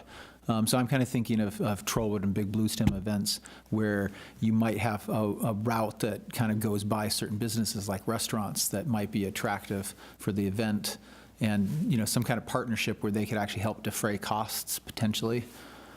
Yes, there is some donations that can be done, or they could pay for a private bus to complement the public bus, follow similar routes so that we don't have to have as many buses out there. Okay. And then we just coordinate who's on what end of the route and such. So, yeah, there are different pieces of ways to do that. And a good example, I think of that is Legends. I think they currently now have a shuttle service that goes to Blue Stem. So, okay. Does that bring about any other further discussion or comments from anyone? Did we give direction? We had a lot of ideas. Well, So, Councilmember Seljevold. Well, I'm gonna shrink this discussion to Link FM, just the downtown area. I mean, I like Blue Stem and so on, but I think this discussion really is about this downtown shuttle. And so when the direction, if it sounds like we want a public hearing, do we have to be specific? No. So we just have to have this, we just have to say we're going to have a public hearing. We're really kind of reacting what Fargo does and leave it at that? I think you've given us a little further direction in that you're liking, what I'm hearing is you like the events, you like the possibly Saturday, and then you do want to look at the Thursday through Saturday with some information on Wednesday. At least that narrows it down so we can bring some good information to you at the public hearing and to the citizens, so, good. Is there a follow-up, or are you good with that, Councilmember Seljevold? Well, to shorten this up, can we just have a motion to have a public hearing on this date? You need that? Councilmember, you had your hand up before we go to that? So one of the questions is in terms of the public hearing, do you want even more direction from us in terms of saying, hey, we have $23,000, how would you like to proportion this, pie if we had a public hearing, and then people could actually see the different options? Or is that too, I mean, right now what I hear you saying is that our budget is kind of fixed. It is fixed, and I think any option other than doing this all the time as is and us bearing the cost for both cities would work within these parameters. So ideally, yes, I'd love for you to say, this is what we want to do, and I can tell you the amount, but I don't think I'm going to get that today, so I'll take what I can get. The only thing we can't do is a full service is not within the budget, or you're going to have to cut something else. Does that make So sense? essentially, we need to have a meeting of our citizens to help us decide how we're going to spend $23,000. I think that's correct. Correct. So I think we have a consensus on where we're going with this moving forward. Is that fair to say? Councilmember Dahlquist. Thank you, Mayor. I just want to add one thing or ask to make sure. It all depends on how Fargo decides first, right? So then we can go from there? Okay. And we're certain that they are going to make a decision on this? I read the article in the paper, but there will be a decision made before the 9th. That's my understanding, yes. All right. I think you have a motion. Second. What is my motion, however? I don't think he did. He did. Well, I think it was on this public hearing, and I think the date is on here. Set the public hearing for December. Yep. Okay, so the motion is made to set the public hearing regarding the Link FM modification or discontinuation on December the 9th. And then is there a second? I'll second. By Councilmember Hendrickson. Any further discussion? Councilmember Dahlquist. 5:45. 5:45. You usually are. Yes. Oh, sorry. Before, I do apologize. Mr. Lapointe wished to be heard on this matter as the president of downtown Moorhead. Thank you, Mr. Mayor. I apologize. No worries at all, and a lot of it's already been said, but I think one thing to really keep in mind is a part of our downtown planning process, obviously the existing landscape that we have in our downtown doesn't necessarily have a lot of density and a lot of people, but we hope to see that dramatically change over the coming years. I also would keep your ear to the ground of some different things that may be coming up in our downtown that could affect this route that actually brings people to downtown Moorhead, not necessarily the opposite way. So I think considering consistency and considering events, but being open-minded that there could be some other things that may occur would be strongly considered. There's also been, not only just from our downtown plan perspective of creating this link between the two downtowns, between myself and the Downtown Moorhead Inc. organization and Fargo's Downtown Community Partnership with Melissa Rodmacher, we've been talking about this very, very heavily of how we start bridging the two communities together. Certainly with what happens at the Mid-America Steel site in Fargo, right along the riverfront, that it kind of extends almost into our downtown environment here. We just have to be considerate of not necessarily current environment, but what we're planning for and what we want to become in the future. So thank you.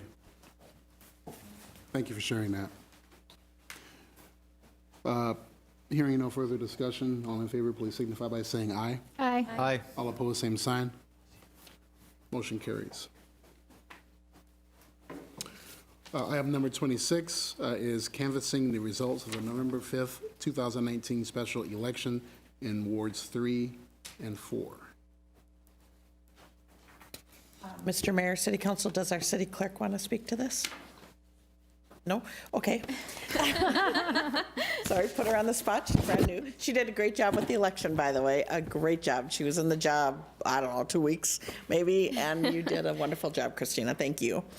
Thank you for your work. Really appreciate it. And thank you also to all the election judges that Yes. also served as well. They did a great job in this election, so it's greatly appreciated. Thank you. I think what you have before you is I know what you have are the results of the election, and this will act as a canvassing for that election, and we need a motion, as it says in the resolution, we need a motion to declare it that it was held, the special election was held. In all due respect, it was, the returns are accurate, it's been duly canvassed, the votes have cast, and we have winners who are sitting at the dais right now. I'll entertain a motion. So moved. Second. Motion made by Councilmember White, seconded by Councilmember Watson Curry. Any discussion? All in favor, please signify by saying aye. Aye. All opposed, same sign. Motion carries. It's legitimate.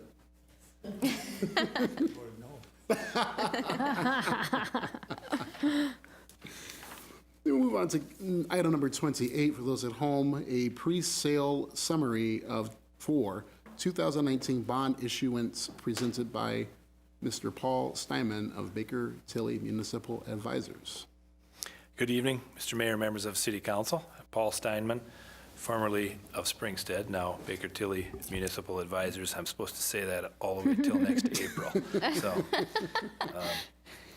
So good to be here this evening. I'm here to present in your packet the pre-sale summary for your issuance of bonds. What's shown here is 3 sets of bonds. The first 2 are City of Moorhead bonds, 7.765 million Series 2019A and 6,275,000 Series 2019B. So these are for your consideration this evening. There's a resolution before you related to these bonds, and I'll walk through this pre-sale summary, but I'm going to skip some parts so that they are valuable if you'd like to read them, but for time purposes, I'm going to skip some of these parts. So there are 3 issues shown here on this pre-sale summary. Your EDA took action earlier today to go forward with the refunding of their tax increment financing bonds, but there are 3 on this same summary for you today because I think it's important to note they're all general obligation bonds. So the City Council is pledging its full faith and credit and taxing power to levy taxes to pay the debt service on these bonds in the event there aren't other revenues to do so. The EDA bonds are intended to be 100% covered with tax increment financing revenues. So the plan is that there wouldn't be any levy on the EDA bonds. And all three of these bonds as well appear on one preliminary official statement, which is like a prospectus for investors. So they all appear on one because they have the same security, your general obligation security. The key events here tonight, November 12, you'll consider resolutions permitting the award of the City Series 2019 A and B bonds by a pricing committee, subject to certain parameters. I'll walk through that briefly in a minute here. November 18th, which is next Monday, your staff and myself will participate in a credit rating conference call with Moody's Investor Services. Your current bond rating is AA3, and if you recall, AAA being the best, from best to worst, AAA, AA1, AA2, AA3. So 3 notches from AAA, and an excellent rating.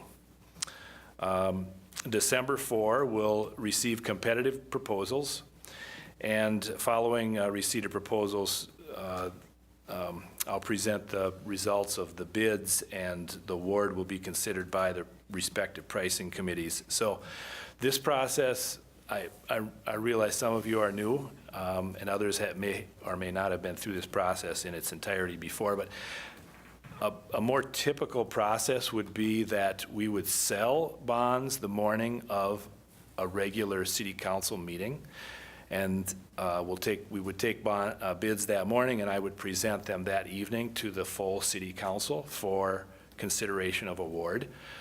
Due to some scheduling issues, a couple of seats that were just filled here on your council on November 5th, we decided that we would want some flexibility to award these bonds in the event we couldn't pull at least 6 folks together to vote. So thus a pricing committee, which is part of the resolution that you're considering tonight. The pricing committee is proposed to include the mayor, the city manager, and Ms. McCall, the finance director.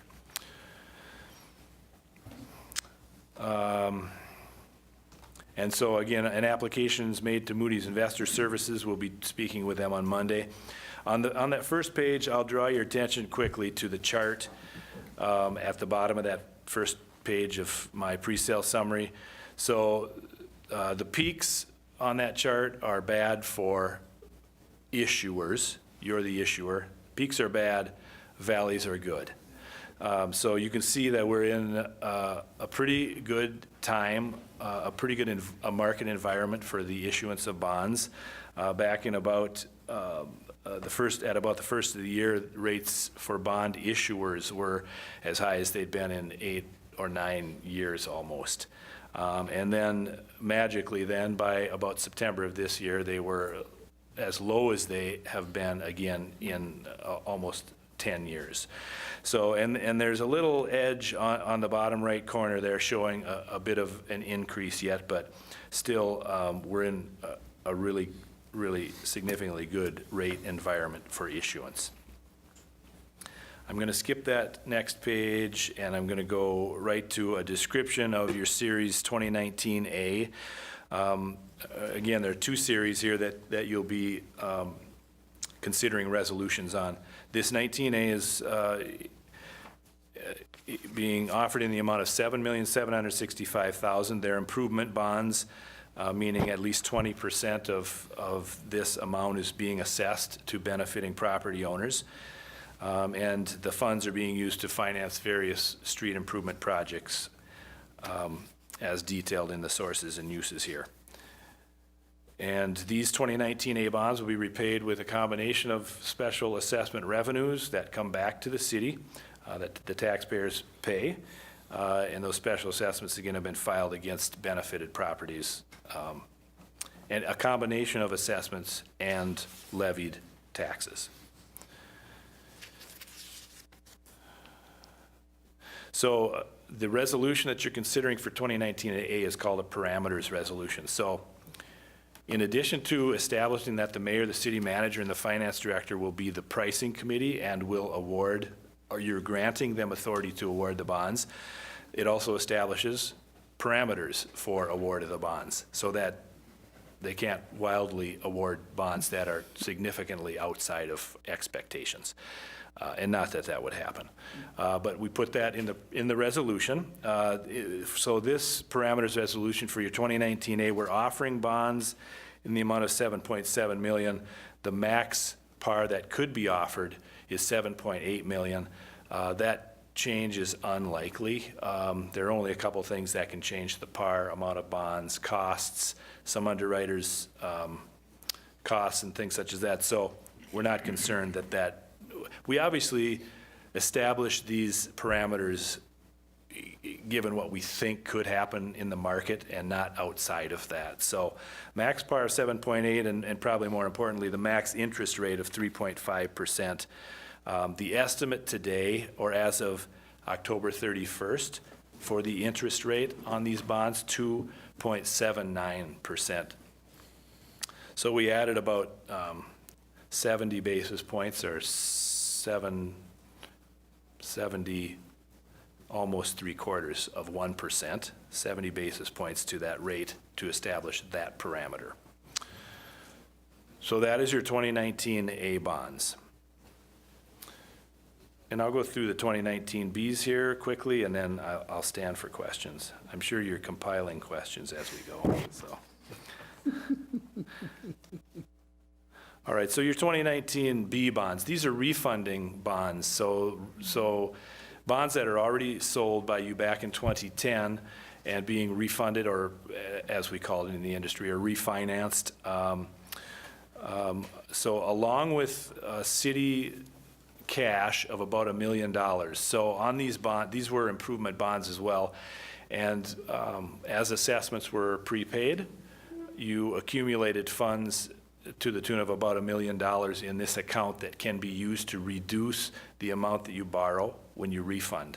And that is exactly what the plan is to do with that $1 million. So the amount, again, $6,275,000.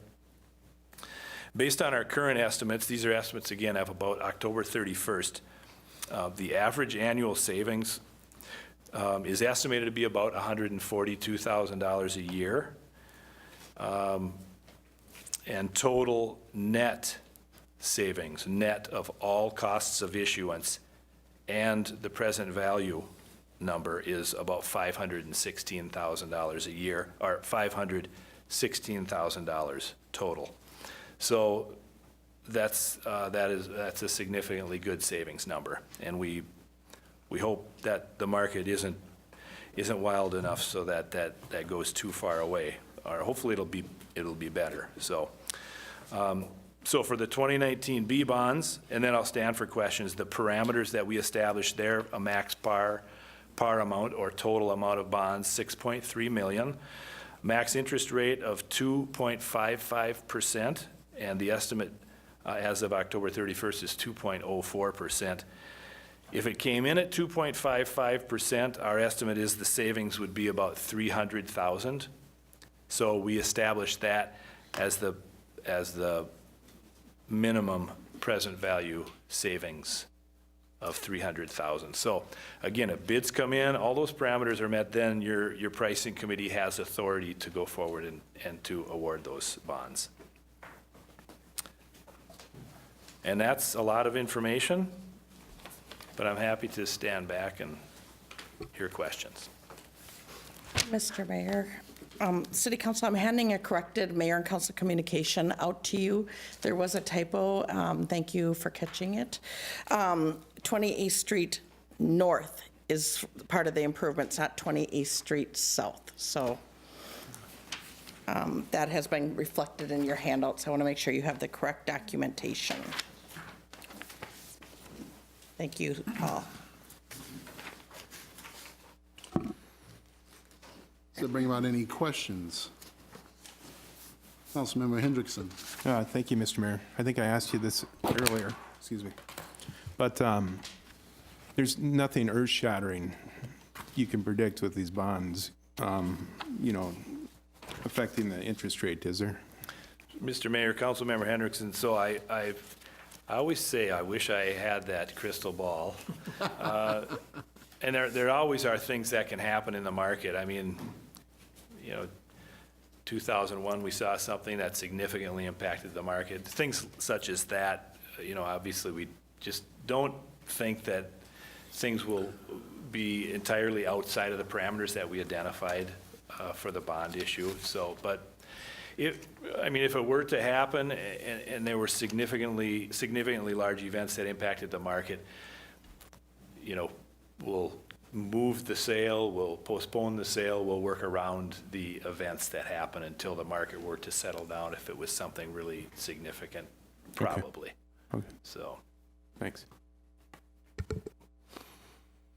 I'll have plenty of questions, and I'm not going to ask them all tonight, but obviously, I'm a freshman mayor sitting here. So my question, just to begin with, and, what does the pricing committee do that I'm going to be serving on? Public probably should know that, too. Super. Thank you, Mr. Mayor. Yeah, I tend to either run through things really quickly or take way too long, and I'm trying to err on the first part of that. So the pricing committee's responsibilities will be to meet in the council chambers on December 4th. I think that is the plan, or somewhere. And listen to me, most likely via conference call, tell you exactly what bids were received on the 2019A and 2019B bonds, compare those results to the parameters that I've identified, and then to verbally, if they're within the parameters and everything is acceptable, then verbally to vote to award the bonds to the best bidder. I'll have at that point of the meeting, because I'll get it earlier that day, a bid tabulation. So it will show all of the underwriters' bids. I'd expect anywhere from 5 to 7 bids on each of these, the A and the B, and they'll be all tabulated so that you can see exactly the interest rate that is bid, and that interest rate is what you'll compare to the parameters rate. And then you'll take action to verbally award the bonds. Fair enough, thank you. Okay. So bring about any other questions or comments from anyone? Councilmember Lindas? So, thank you, Mayor Judd.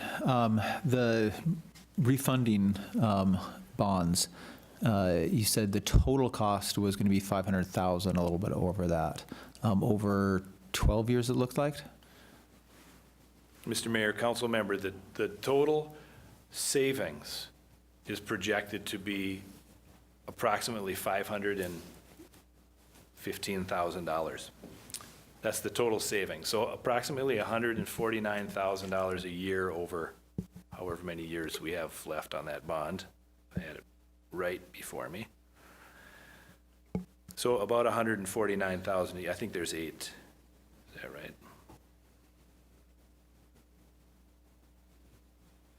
I just used to love just having paper because it was so much easier. So there's a few people that agree with you on that.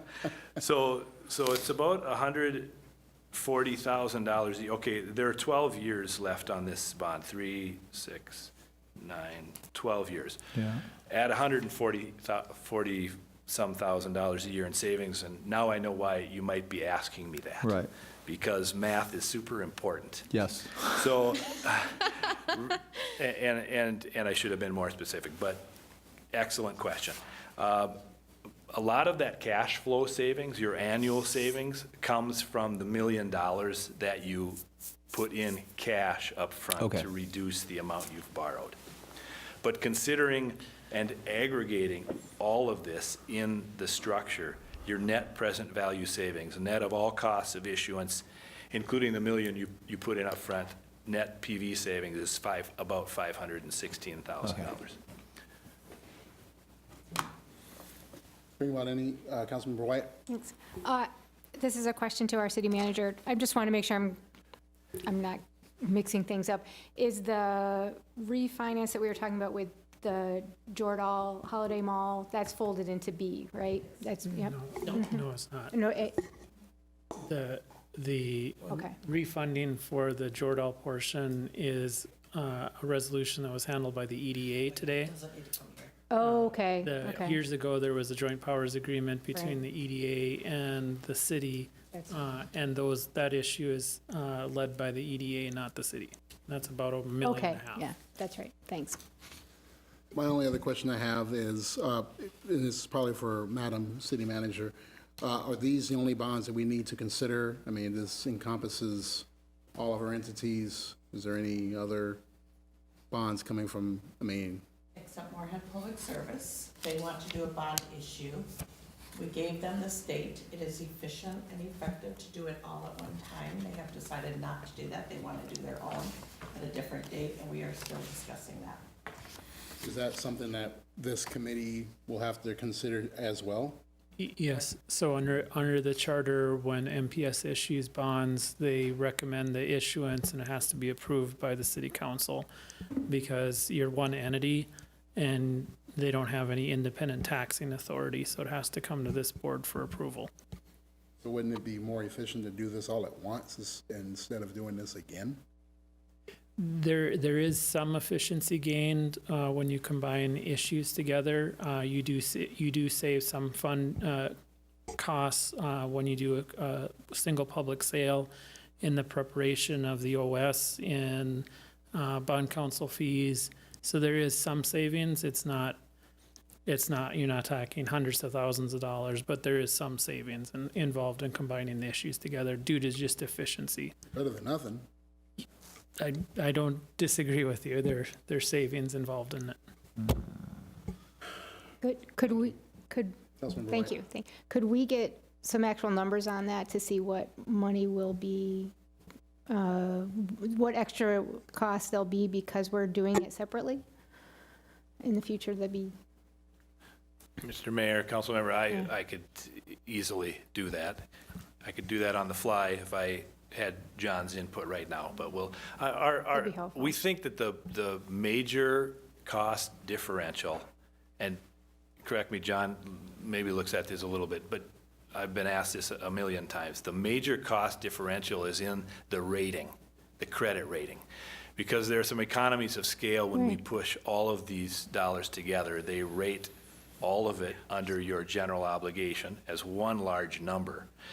When they come separately, there's an additional cost. But that cost, I think I had answered this somewhere along the way, was the cost differential to have them issue separately would be somewhere around $5,000 to maybe $7,000 in that neighborhood. That is a general estimate. Plus legal fees and so forth. So that is, we can get you a good number. Yep. Yeah, we can get you an exact number. right. And also, there would also be an additional cost because as you said, we might end up not getting, they wouldn't be able to get as good of a rate because they're doing it separately, right? As you said, they benefit from economies of scale if we did it together.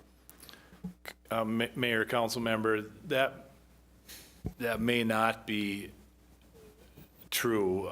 They would be issuing, I think, a mass over 10 million, if I remember. So there's built-in economy there. Okay. It would more depend upon changes in the market between now and when they decide to, and that could be better or worse. So Goes to the crystal ball. We don't Yeah. we don't know what the interest Okay. rates are going to do. Any numbers would be helpful. Thank you. you're welcome. Does that open up any other questions or comments from anyone? Okay, then we're looking for action item. So is there a motion, So moved. Second? and this is for specifically, is it one motion for 28A and a separate for 28B, or can we? One combine them? motion for both. Okay, so it's a motion to approve 28A with the parameters resolution for the GO, General Obligation Improvement Bonds under Series 29A, and also for 28B, parameters resolution for General Obligation Refunding Bonds in Series 2019B. Is there a second? I'm sorry, the motion was made by Linda Simpson. by Councilmember Lendas, seconded by Councilmember Seljevold. Any further discussion?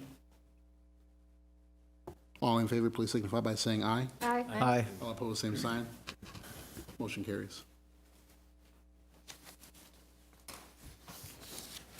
Number 29, Mayor and Council reports. Councilmember White. Just to remind everyone that Pangea is this weekend, and it's a great celebration of all the cultures within our community. And I also want to remind my fellow council members that the Human Rights Commission will be hosting a hospitality room, and we'll be using that space to welcome and to greet and spend time getting to know some of the folks that will be performing and doing other activities at Pangea during the day, and you're invited to also join us. And so I know there was a link to a sign up if you want to sign up for a time slot. If not, if you want to stop by just to welcome people, that would be great too. Thank you. Any other reports? Councilmember Watson Curry. One, it's a ways out, but we are tentatively scheduled to have a conversation about turkeys Wednesday, January 8th at 7 p.m. There is a DNR rep that is going to be joining us, and they're pretty entrenched in the throes of deer hunting season, as you can imagine. So I'll report back when we have more details, but we're looking at a particularly wildlife management plan for turkeys. And then this could maybe be under new business, but tomorrow I have the Cass Clay Food Commission, and about a month ago we had a presentation and update on the Metro Food Plan. And as you know, there's a number of research, blueprints, community snapshots, and research that they've done. And so one of the things that they're looking for is not only doing the research and looking at actions to help connect communities to more healthy food, but they are kind of looking for direction from their jurisdictions. So I wanted to throw that to you guys, I guess, a little bit. If there's anything that you think we should be looking at pursuing, just looking at their blueprints.